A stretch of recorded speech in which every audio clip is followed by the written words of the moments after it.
कि सेवा से सेवानिवृत्ति पर एक व्यक्ति की पेंशन उसकी सेवा के पिछले 3 वर्षों के दौरान औसत वेतन के आधे के बराबर होती है। मतलब जितना औसत वेतन मिलेगा ना उससे पिछले 3 सालों में, तो उसके आधे के बराबर होगी। जैसे एक महीने 5,000 वेतन है तो उसकी सैलरी पेंशन कितनी होगी, 2,500। ठीक है, उसका वेतन एक एक तिरासी को 380 रुपये प्रति माह था। मतलब एक एक तिरासी को उसका वेतन लिख लेते हैं जरा, एक एक तिरासी को उसका वेतन कितना था, 380 रुपये प्रति माह। ठीक है, अब वो क्या कहता है कि 1/10/83, 1/10/84, 1/10/85 को 40 देय राशि की वृद्धि के साथ यदि वह 1/1/86 को सेवानिवृत्त होता है। ठीक है ना, तो भाई क्या होता, क्या है, होता ये है कि 1/1/10 मतलब 1/10/83, 1/10/84 और 1/10/85। ठीक है ना, इनको क्या वेतन उसका बढ़ता है कितना, 40 रुपये।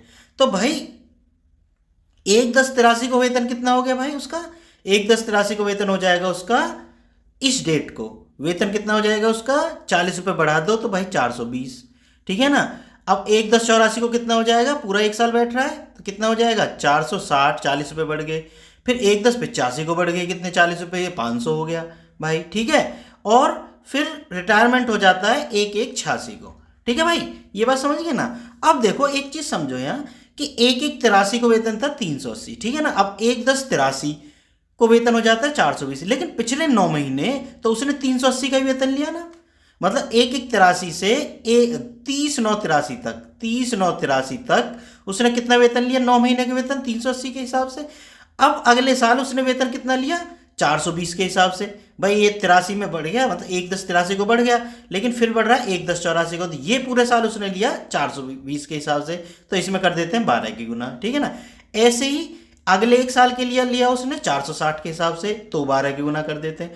अब देखो ये 85 से 86, 10वां महीना, 11 महीने, 12वां महीना। ठीक है ना, ये वो कब कितना लेता है, 3 महीने केवल, है ना भाई। 10वां महीना अक्टूबर, क्योंकि 1 तारीख को ही बढ़ गया, नवंबर और दिसंबर 3 महीने लेता है 500 रुपये।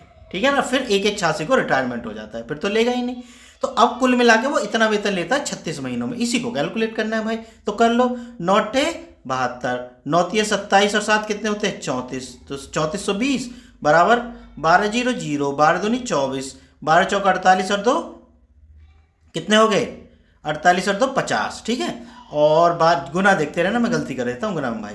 तो 12×0 12×6 = 72, 12×4 = 48 और 7 कितने होते हैं, 48 और 7 होते हैं 55। ठीक है, और 5×3 = 15, ये तो हो गए 1500। अब इनको जोड़ दो भाई। देखो सीधी सीधी कैलकुलेशन थी, अगर किसी को आता है ना डायरेक्ट कैलकुलेशन करेगा, ये थोड़ी लिखेगा फिर। ठीक है, तो 2 और 4 6 और 2 8, 5 और 5 10 और 4 14, 1 और 2 और 5 7 और 5 12 और 3 15, यानी ये आ गया भाई 15,480। ठीक है भाई, अब जब 15,480 आ गया, ये कितने महीने की सैलरी आई, ये आई 36 महीनों की सैलरी, है ना। तो हमें तो निकालनी है 1 महीने की केवल, तो इसमें 1 महीने की निकाल लो भाई। तो कैलकुलेट करो, देखो 9 से कट रहा है, नहीं कट रहा, नीचे तो कट रहा है, ऊपर देखते हैं 8 4 12 5 17 और 1 18, कट रहा है भाई, है ना। मतलब सही रहा, कट रही रहा है, वो क्वेश्चन ही ऐसा सेट करता, कटेगा ही।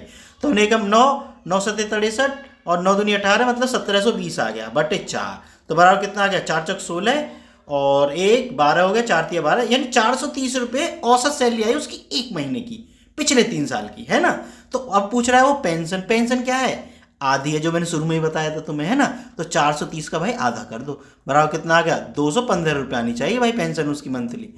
ठीक है भाई, अगर वीडियो पसंद आई हो तो चैनल को सब्सक्राइब जरूर कर लेना। मिलते हैं फिर नेक्स्ट वीडियो में।